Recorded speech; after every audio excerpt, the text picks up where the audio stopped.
یہ محبت رسول جو ہے یہ ہمارے دین اور ایمان کا حصہ ہے۔ ان کو جاننا، ان کو ماننا، ان پر ایمان رکھنا اور ان سے محبت کرنا ضروری ہے۔ اللہ تبارک و تعالیٰ کے سے محبت کے بغیر توحید نہیں ہو سکتی، بندگی نہیں ہو سکتی، اور رسول اللہ صلی اللہ علیہ وسلم کے محبت کے بغیر اللہ تبارک و تعالیٰ کی پہچان اور معرفت نہیں ہو سکتی، اللہ تبارک و تعالیٰ کے حقوق کی پہچان نہیں ہو سکتی، اللہ تعالیٰ کی عبادت نہیں ہو سکتی، اللہ تبارک و تعالیٰ کے جو بھی محبت کے تقاضے ہیں اس کو پورا کرنے کے لیے سوائے رسول کے ہم کوئی دوسرا ذریعہ نہیں پاتے۔ اس لیے معلوم ہوا کہ ایمان اور شہادت کے لیے، گواہی کے لیے یہ ضروری ہے کہ آپ کی زبان کے ساتھ آپ کا دل بھی جو آپ کہہ رہے ہیں اس میں موافق ہو۔ کہ ایمان کو توڑ دینے والی چیزوں میں ایک چیز یہ بھی ہے البغض بما جاء بہ الرسول، رسول صلی اللہ علیہ وسلم جو لائے ہیں آپ کی تعلیمات سے بغض رکھنا، آپ کی تعلیمات کو ناپسند کرنا، نفرت کرنا۔ بہترین درود کے کئی صیغے ہو سکتے ہیں، جب تک کہ شریعت کے خلاف ہو، صحابہ کرام سے کئی صیغے، سب سے بہترین درود ہم وہ مانیں گے جو خود اللہ کے نبی جناب محمد رسول اللہ صلی اللہ علیہ وسلم نے بتایا ہے۔ آپ سے زیادہ جامع کلام کسی کا کلام ہو ہی نہیں سکتا۔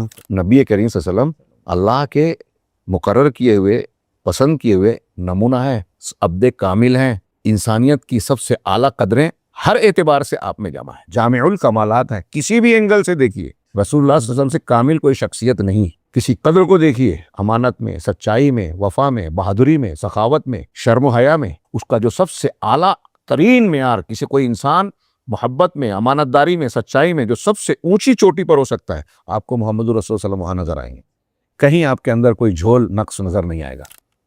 تو یہ اس لیے بھی سیرت کا مطالعہ ضروری ہے کہ سب سے اعلیٰ نمونہ ہمارے سامنے پیش ہو جو اللہ نے ہمارے لیے نمونہ بنایا ہے۔ یہ جہاں چیز ہے کہ اللہ و قلم تیرے کہ محمد سے وفا تو نے تو تیرے ہیں، تو ہم تیرے ہیں۔ نبی صلی اللہ علیہ وسلم کی اطاعت و محبت یہ معیار ہے کہ آپ ہدایت پر ہیں یا نہیں ہیں۔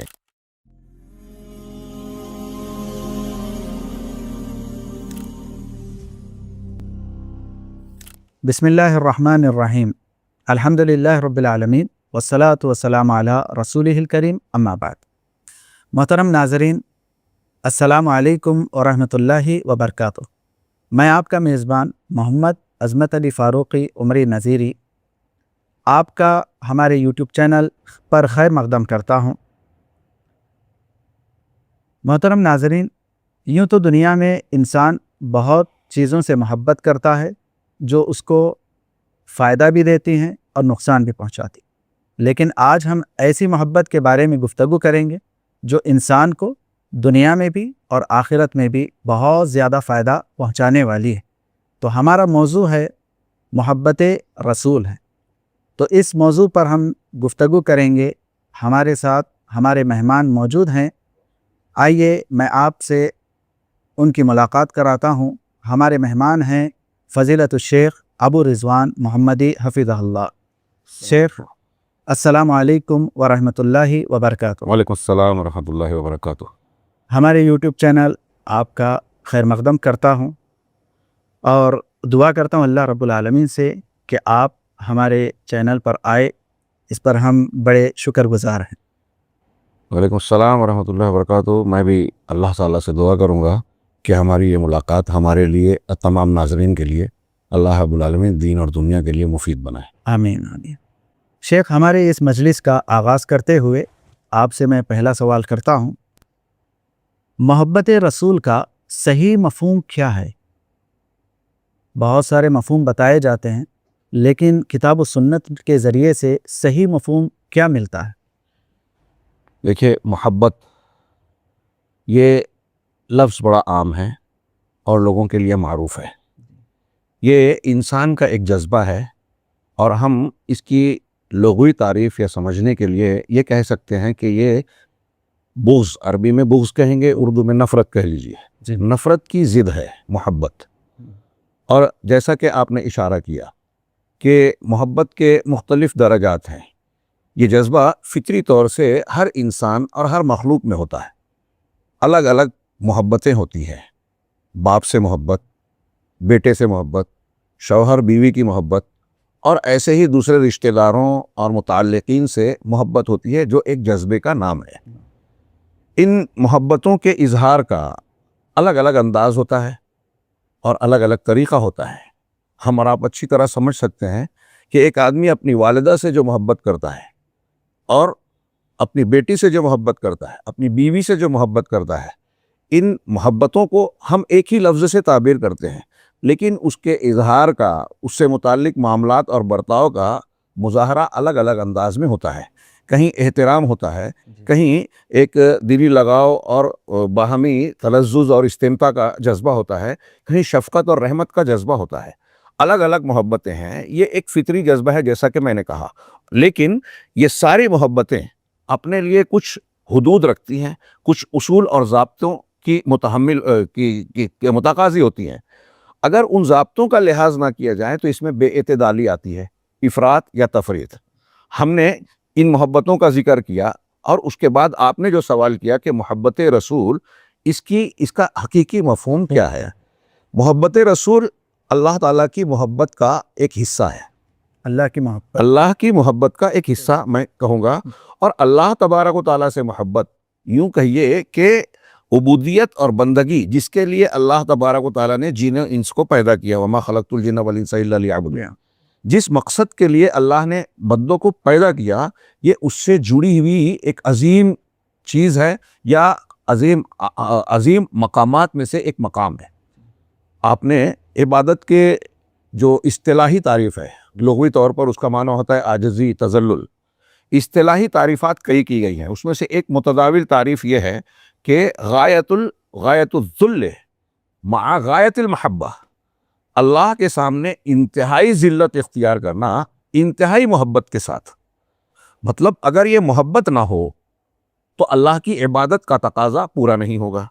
اور یہاں یہ فرق بھی ملحوظ رہے کہ دنیا کے دیگر تعلقات سے جو محبت ہوتی ہے اس میں ایک انسان کا فطری جذبہ ہے، ایک دوسرے سے تعاون، مدد لینے اور دینے کا ایک مقصد ہوتا ہے، جبکہ اللہ تبارک و تعالیٰ سے جو محبت ہوگی وہ اللہ تعالیٰ کی بندگی اور اس کی تعظیم اور خضوع اور خشوع کے ساتھ ہوتا ہے۔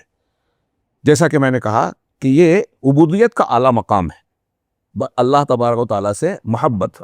والذین آمنوا اشد حبا للہ، ایمان والے سب سے سخت اور سب سے اعلیٰ محبت اللہ کی رکھتے ہیں۔ میں نے بتایا کہ یہ اللہ کی محبت اللہ کی بندگی اور توحید کا اصل اور بنیادی حصہ ہے۔ اب اللہ سے محبت کرنا ہے تو کیسے کی جائے؟ اس کی تفصیلات میں ایک مختصر جواب یہ ہوگا کہ اللہ کے نبی جناب محمد رسول اللہ صلی اللہ علیہ وسلم کی محبت کے بغیر اللہ کی محبت ہم حاصل نہیں کر سکتے۔ آپ کی اتباع اور اچھی طریقے سے آپ کی مطابقت اور تابعداری کیے بغیر اللہ تبارک و تعالیٰ کے تعلق سے جو محبت کے تقاضے ہیں ان کی تکمیل کوئی انسان کر ہی نہیں سکتا۔ اب ہم اس کو یوں جوڑیں سمجھنے کے لیے کہ اسلام میں داخل ہونے کے لیے کلمے کے دو حصے ہیں، لا الہ الا اللہ محمد رسول اللہ، یہ شہادتین کہلا، دو گواہیاں۔ تو ایک گواہی اللہ کی الوہیت میں اس کا تنہا اور بے مثل ہونا ہے کہ اس کا کوئی شریک اور ہمسر نہیں ہے، دوسری گواہی جو ہے محمد اللہ کے رسول ہیں۔ تو اللہ تبارک و تعالیٰ کی الوہیت، بندگی اختیار کرنے اور اس کی الوہیت اور اس کے حقوق کو ادا کرنے کے لیے محمد جو اللہ کے رسول ہیں ان کو جاننا، ان کو ماننا، ان پر ایمان رکھنا اور ان سے محبت کرنا ضروری ہے۔ آپ نے سوال کیا کہ محبت رسول کا حقیقی مفہوم کیا ہے، تو اب دیگر محبتوں کے مقابلے میں ہم یہ کہیں گے کہ یہ محبت رسول جو ہے یہ ہمارے دین اور ایمان کا حصہ ہے۔ اللہ تبارک و تعالیٰ کے سے محبت کے بغیر توحید نہیں ہو سکتی، بندگی نہیں ہو سکتی، اور رسول اللہ صلی اللہ علیہ وسلم کے محبت کے بغیر اللہ تبارک و تعالیٰ کی پہچان اور معرفت نہیں ہو سکتی، اللہ تبارک و تعالیٰ کے حقوق کی پہچان نہیں ہو سکتی، اللہ تعالیٰ کی عبادت نہیں ہو سکتی۔ اللہ تبارک و تعالیٰ کے جو بھی محبت کے تقاضے ہیں اس کو پورا کرنے کے لیے سوائے رسول کے ہم کوئی دوسرا ذریعہ نہیں پاتے۔ اہل علم کا ایک بڑا پیارا قول ہے، علامہ ابن قیم کہتے ہیں کہ ہمارے جتنے بھی اقوال افعال رسول جو ہیں وہ سب سے بڑا میزان ہے، ترازو ہیں۔ انسان کے اقوال ہوں، عقائد ہوں، اعمال ہوں، عبادت ہوں، ان کا صحیح یا غلط ہونا، قابل قبول یا قابل رد ہونا اسی میزان پر تولا جائے گا۔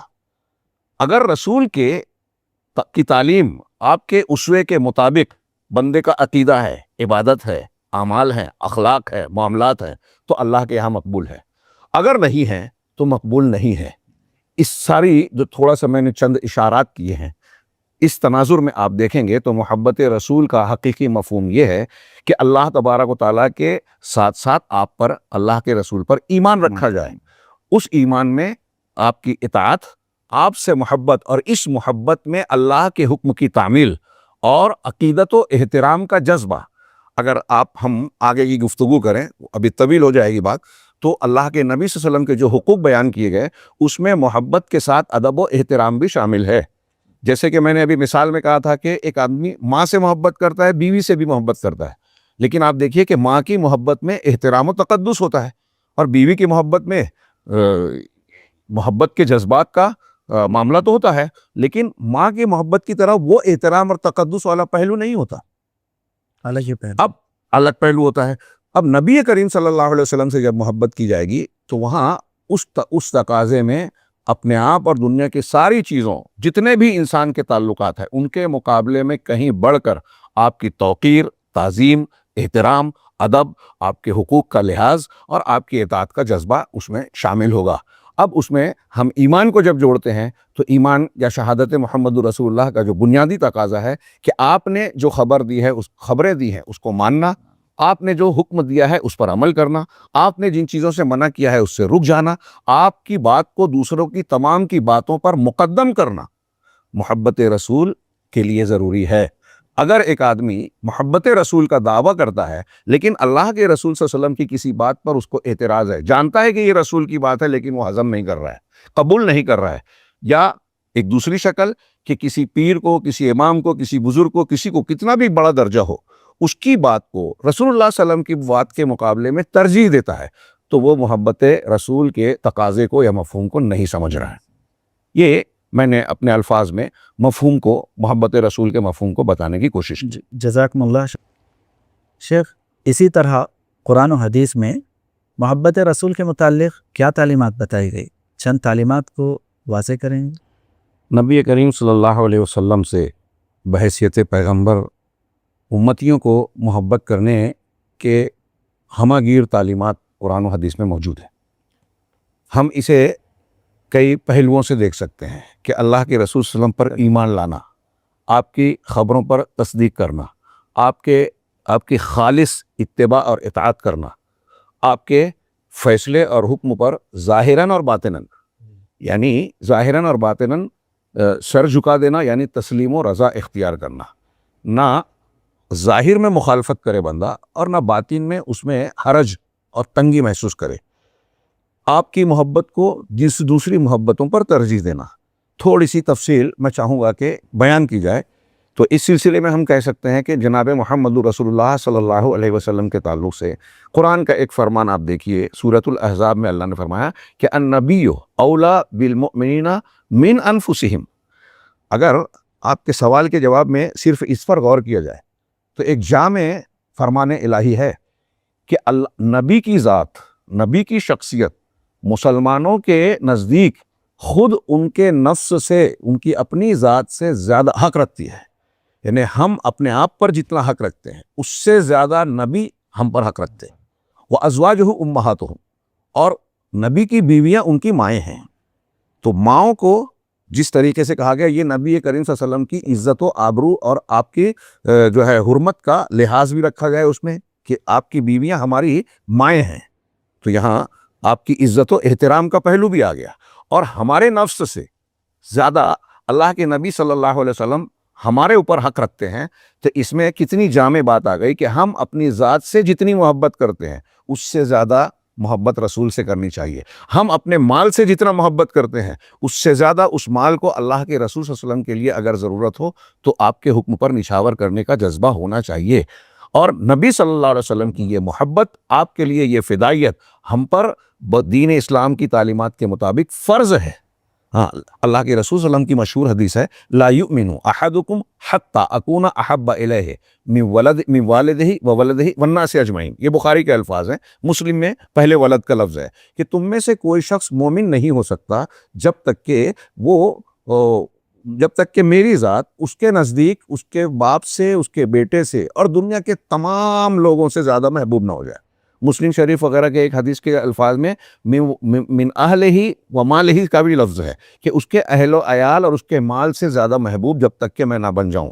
حضرت عمر فاروق رضی اللہ تعالیٰ عنہ کا واقعہ معلوم ہے کہ انہوں نے کہا کہ اللہ کے رسول صلی اللہ علیہ وسلم میرے نزدیک آپ سب سے زیادہ محبوب ہیں سوائے میری ذات کے، نفس کے، میری جان کے۔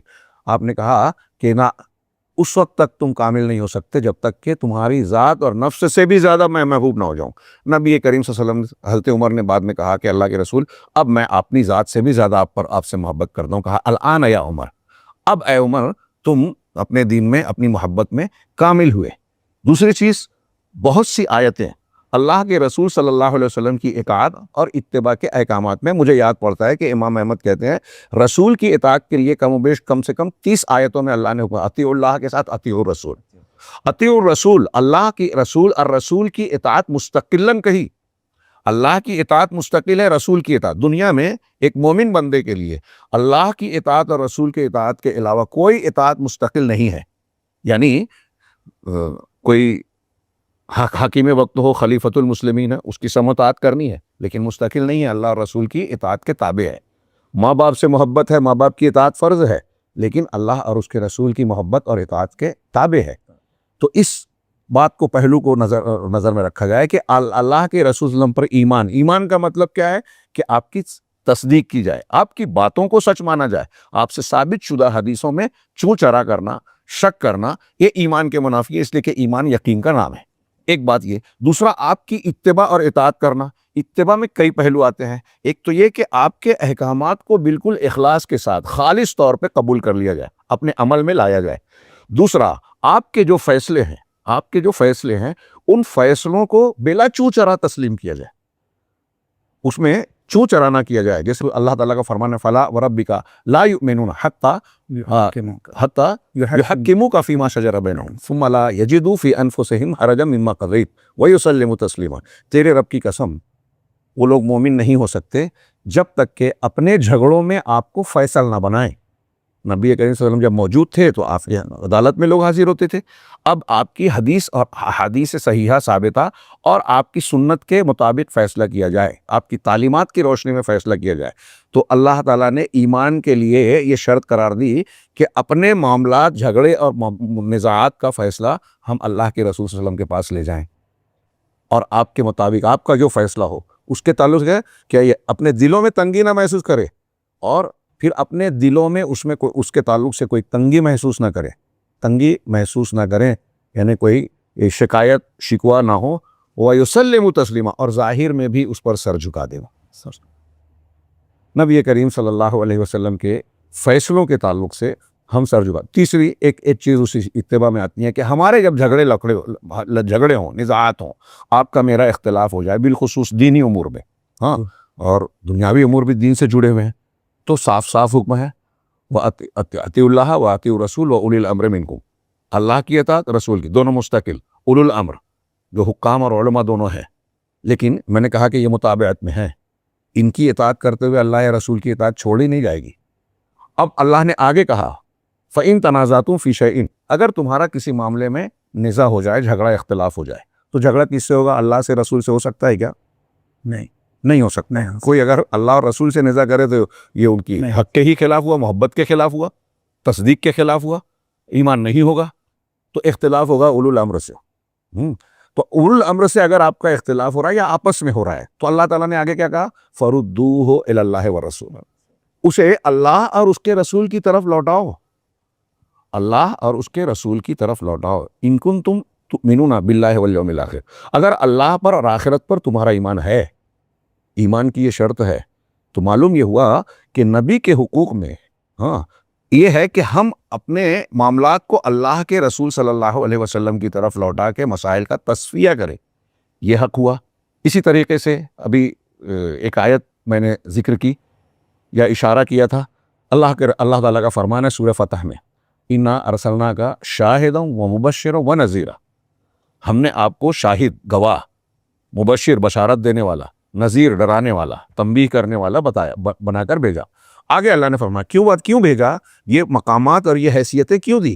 لِتُؤْمِنُوا بِاللَّهِ وَرَسُولِهِ وَتُعَزِّرُوهُ وَتُوَقِّرُوهُ وَتُسَبِّحُوهُ بُكْرَةً وَأَصِيلًا۔ تاکہ تم اللہ پر اور رسول پر ایمان لاؤ۔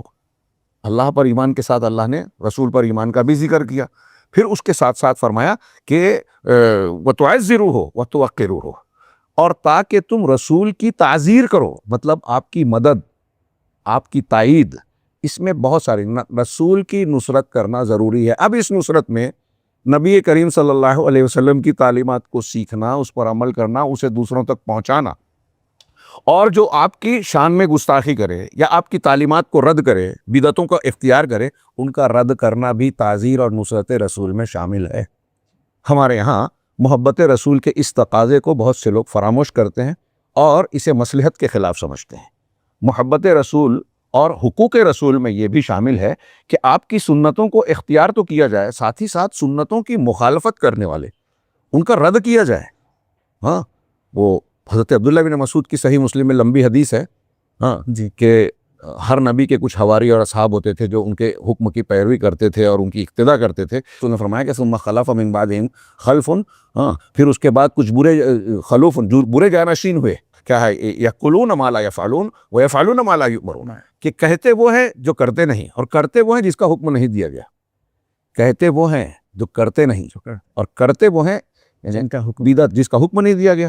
اب بدعت کیا ہے؟ جس کا شریعت نے حکم نہیں دیا گیا اس پر عمل کر رہے ہیں۔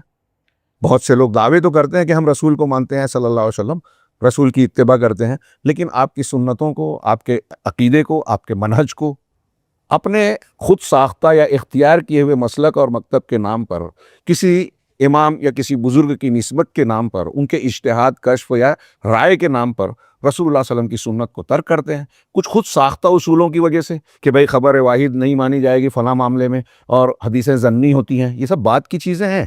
ہاں، حدیثوں کا ظنی کہنا خیر ایک علمی بحث ہے، اس پر کسی اور موقع پر گفتگو ہو سکتی ہے۔ تو اس قسم کی باتیں کہہ کے اگر کوئی شخص اللہ کے نبی صلی اللہ علیہ وسلم کی سنتوں کو ترک کرتا ہے تو وہ اس کی بھی تردید کی جائے۔ تعزیر رسول میں یعنی حقوق رسول میں یہ شامل ہے۔ جی، اس میں پھر وَتُوَقِّرُوهُ، اور تاکہ تم اللہ کے رسول کی توقیر کرو، یعنی ان کا ادب کرو، احترام کرو۔ ان کے ادب اور احترام کے کیا کیا پہلو ہیں اللہ کے نبی صلی اللہ علیہ وسلم کے حقوق میں؟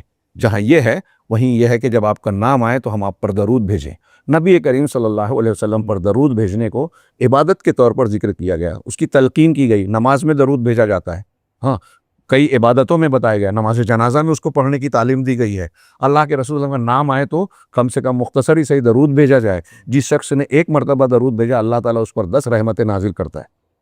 یہ اللہ کے رسول صلی اللہ علیہ وسلم کی محبت کے پہلو مختلف انداز میں آپ دیکھ سکتے ہیں کہ جتنے اعمال اور حقوق بتائے جا رہے ہیں، ان حقوق کو اگر کوئی شخص اگر محبت نہیں رکھتا تو کیا ان حقوق کو وہ ادا کر سکتا ہے؟ ان اللہ و ملائکتہ یصلون علی النبی یا ایھا الذین آمنوا صلوا علیہ وسلموا تسلیما۔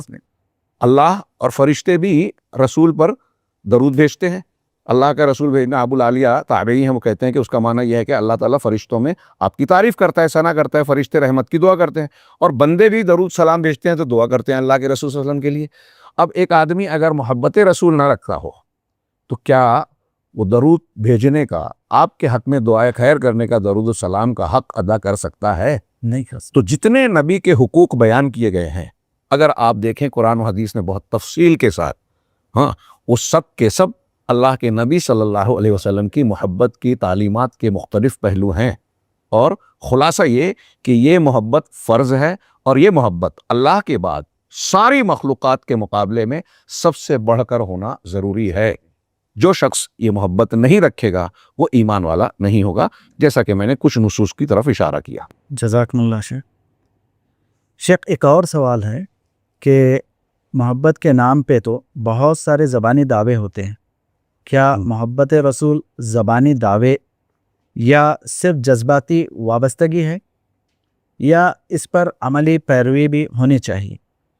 آپ کے اس سوال کے جواب میں 2-3 مثالیں پیش کرتا ہوں، جی، بہت آسانی سے واضح ہو جائے گی گفتگو، بات چیت، کہ یہ بتائیے کہ منافقین جو کہلاتے تھے جناب محمد رسول اللہ صلی اللہ علیہ وسلم کے عہد مبارک میں تھے، اور یہ ہر زمانے میں تقریباً کسی نہ کسی شکل میں رہے ہیں۔ سورہ منافقون کی پہلی آیت ہے اذا جاءک المنافقون قالوا نشہد انک لرسول اللہ۔ جب آپ کے پاس منافقین آتے ہیں تو کہتے ہیں کہ ہم